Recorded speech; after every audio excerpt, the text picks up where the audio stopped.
education, security, and agriculture. This is a truly historic day. There had been two peace agreements with Israel in the last 72 years. This is now the second peace agreement that we've announced in the last month. And I am very hopeful that there will be more to follow. I can tell you there's tremendous enthusiasm on behalf of other countries to also join.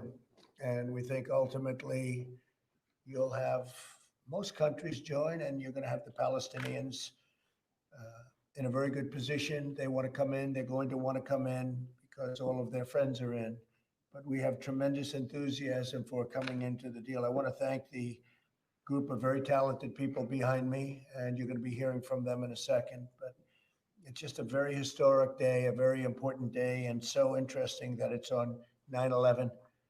It's such a great time. We didn't know this was going to happen in terms of the timing, but it did happen, and we're very honored by it. When I took office, the Middle East was in a state of absolute chaos. I've restored trust with our regional partners, and together we've eliminated the ISIS caliphate 100%, isolated the radicals who pervert Islam and sow instability. Today, nations across the region and throughout the world are joining together, united in the determination to build a better future, free from the evils which perpetuate terror. And I think you see that. I think you see that happening very, very strongly.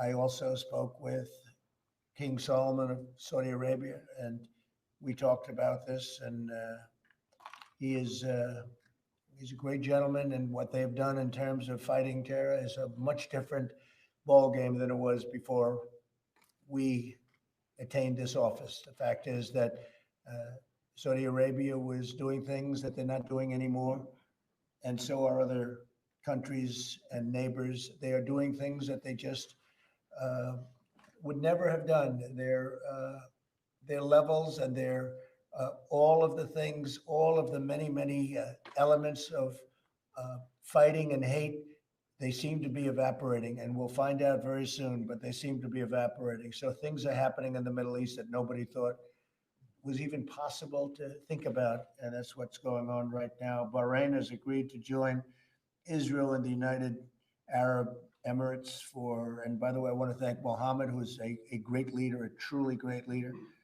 at the White House on Tuesday. So they'll be here on Tuesday for the signing of the Abraham Accords. The significance of the signing will be elevated from an already historic breakthrough to one representing a previously unthinkable regional transformation. And that's exactly what it is. It's unthinkable that this could happen and so fast. And as you know, when we did the original signing which will actually take place in terms of official on Tuesday, United Arab Emirates, people thought that was amazing. And now they're hearing this, and they're also hearing from other countries because they understand that other countries want to very much come in. On this occasion, I want to thank the leaders of Israel and Bahrain for their vision and courage to forge this historic agreement. Their leadership is proving that the future can be filled with hope and does not need to be predetermined by conflicts of the past. You know all about the conflicts of the past. They're very legendary. There was a lot of problems going on, but we've been able to work things out to a level that nobody thought possible. This is really something very special, very, very special. As more countries normalize relations with Israel, which will happen quite quickly, we believe, the region will become more and more stable, secure, and prosperous. In the meantime, we're pulling most of our soldiers out. So we're doing it the opposite way. They were doing it with nothing but fighting and blood all over the place. The sand was loaded up with blood. And now you're going to see that a lot of that sand is going to be loaded up with peace. The United States will continue to stand with the people of the region and work with them and build a brighter and much more hopeful future. So we're very proud of this. And as time goes by, I think you'll see more and more why. I think most of you realize how important it is. Even the New York Times was very generous in their praise of the original deal, and they never thought, I think nobody thought this was going to happen so quickly after the first. But they'll both be here on Tuesday. They're going to be signing. Benjamin Netanyahu will be here. Prime Minister will be here, Israel. And we look forward to that. Just on this deal, because of the importance of the deal, we'll take some questions. But first, I'd like to ask Jared to say a few words and Mike Pence to say a few words, and some of the folks. David, I'd like you to say something about it because it's so historic and these people have worked so hard and so long on it. This is really the culmination of a long period of time. Let's put it that way. I don't want to say how long, but it's a long period of time. It's a great thing. Jared, please. Thank you, Mr. President. And first, I want to thank you for your leadership on this issue. Your first foreign trip was to Saudi Arabia, where you outlined a vision for the region, and all of the promises you made on that trip and all of the things that you foreshadowed have occurred. It's been a strategy that you've stuck with, and I want to thank you for giving me the trust and confidence that you've given me in order to work on this file over the last years. And I think the results that we've achieved has been beyond anyone's expectations, and I believe that there's even more to come. I just returned from the region last week. I was in the Middle East, where I took the first commercial flight that's ever flown from Israel to the United Arab Emirates. That flight flew over Saudi Arabian airspace. It was the first time in 72 years that Saudi Arabia has now waived their airspace to allow commercial flights to fly from Israel back and forth. Bahrain then did the same thing. The United Arab Emirates waived a 48-year boycott on Israel, which was an incredible development. And there are now delegations moving throughout the Middle East, figuring out how to bring the people closer together. What President Trump has done here is unthinkable. He's brought people in the Middle East together. There's been these barriers that have existed that have led to so much instability, so much war, so much loss, so much hopelessness, and we're seeing so much hopefulness now coming. And I will say something that I never thought would be the case, which is that on this last trip, the amount of optimism that has happened, that we're experiencing in the Middle East, is truly incredible. So I just want to congratulate you. I want to congratulate the people of Israel. I want to congratulate the people from the Kingdom of Bahrain. I want to thank their tremendous leadership. And I also want to congratulate the people of the Middle East, because the first deal that you were able to accomplish was so popular that things are really starting to move in a really strong direction. And this makes America safer. It allows us to bring our troops home, and it allows us to work on bringing prosperity to American communities. So really, thank you for your leadership. Thank you, congratulations Jared. on this great success. Great job. Thank you very much, Jared. Mike, please. Mr. President, I can think of no more fitting tribute to the heroes that were forged on this day 19 years ago, and all the heroes that were forged on battlefields ever since, than to see this peace agreement announced today. And Mr. President, you said from early on that we could stand with Israel and we could stand for peace. Your very first foreign trip was to the Arab world to reach out, to create new alliances. You affirmed our support for Israel when you moved the American embassy to Jerusalem. And the strength with which you have approached this has made now this second historic peace agreement possible. And I want to congratulate you and thank you, Mr. President, for your leadership. I also want to thank the people of the Kingdom of Bahrain and the people of Israel for finding a way forward to begin to take one more step toward peace in the Middle East, and to know that in this president and in the American people, they will have an ally with us. The good book says, blessed are the peacemakers. And Mr. President, I just want to congratulate you. I want to congratulate Prime Minister Netanyahu and King Hamad of Bahrain on bringing peace between their nations and widening the reach of peace in the world. Congratulations. Thank you very much, Mike. Great. Our wonderful ambassador to Israel, David Friedman, who has been really something. He's been, I put him there. I knew him for a long time. He was one of the most successful lawyers in the country by far. And at least based on his paycheck, I can tell you that.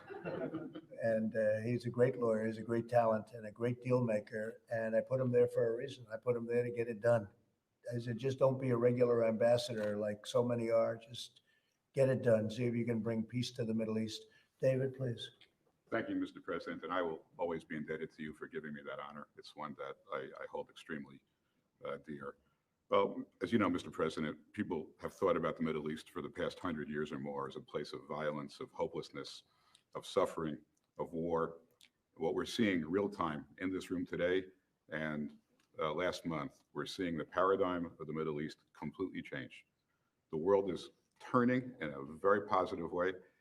And it's all because, if I may say, because of the policy that you began in May of 2017 of trusting our allies, of empowering our allies, and in my case, of course, of being the greatest friend that Israel has ever had, of putting people on the job who share those values and convictions. And the fruit is now being born in this incredible peace agreement. Your policy of peace through strength has changed the world profoundly for the better. And I'm, as the ambassador to Israel, I am eternally grateful for the changes that you have made for the U.S.-Israel relationship. Thank you, David. Great job. Thank you. Avi, please. Oh, thank you, Mr. President. Congratulations. He looks young, but he's not as young. But I will tell you, he's very smart. Go ahead. Thank you, Mr. President. Congratulations on just a tremendous, historic, achievement here today. I think I just speak for everybody in this room, all of my colleagues who've worked in your administration, that thanks to your leadership, there's just a tremendous sense of pride to be an American, to work on these issues under your leadership. And I'm just so appreciative to you and so honored to be part of your team. So thank you. Thank you, Avi.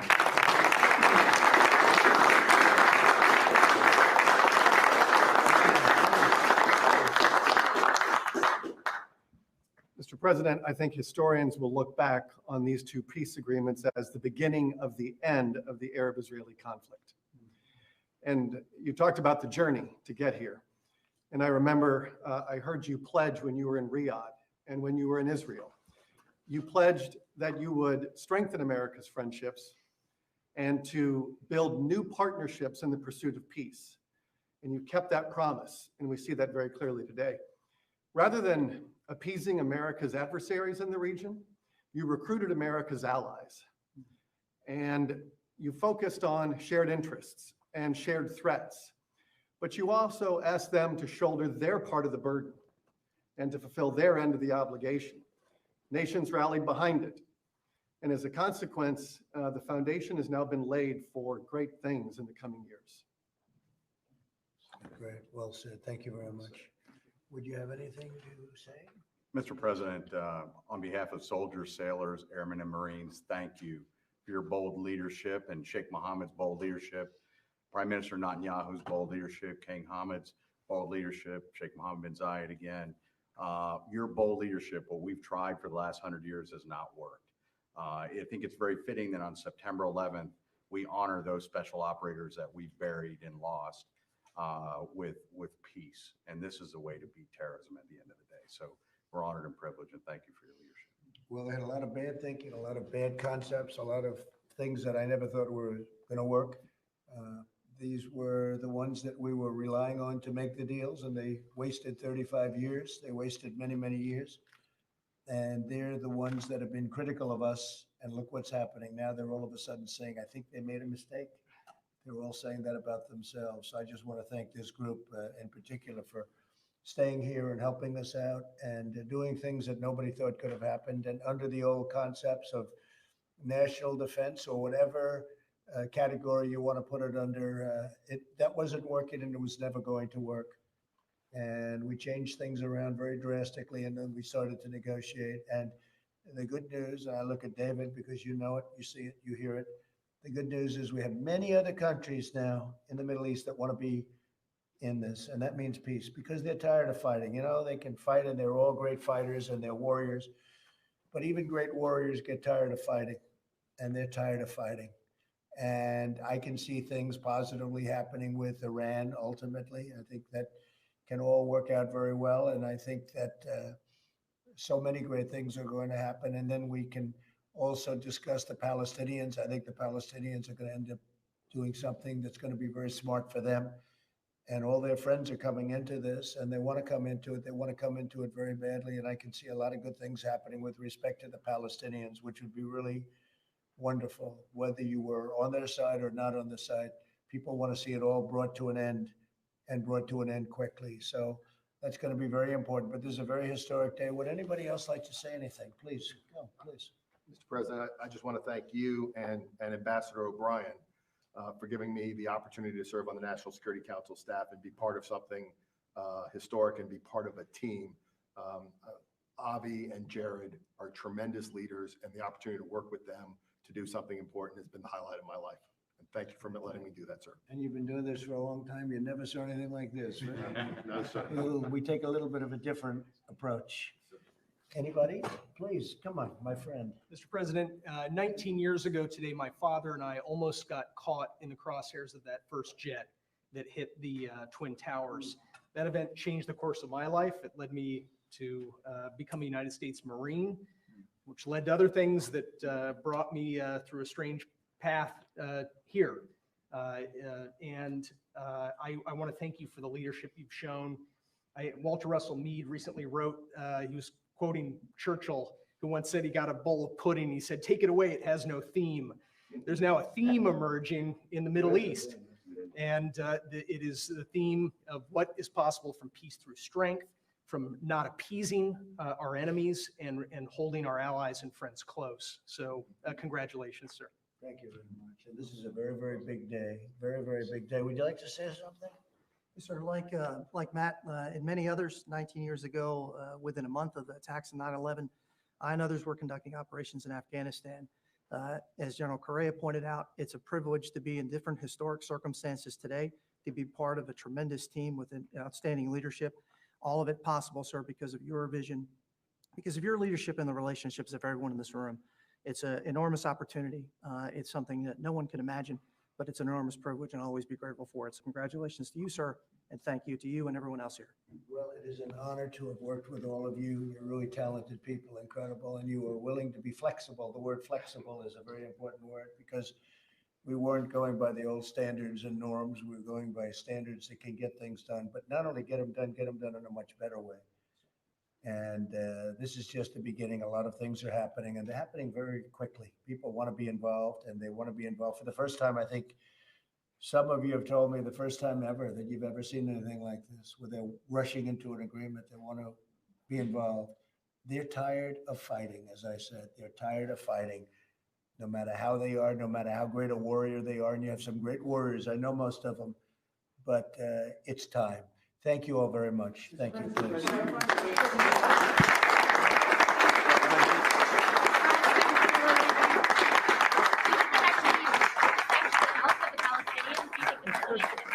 Please. Mr. President, can we ask you about this? Press, thank you. We're leaving. Thank you. Press, thank you. We're leaving. No, thank you.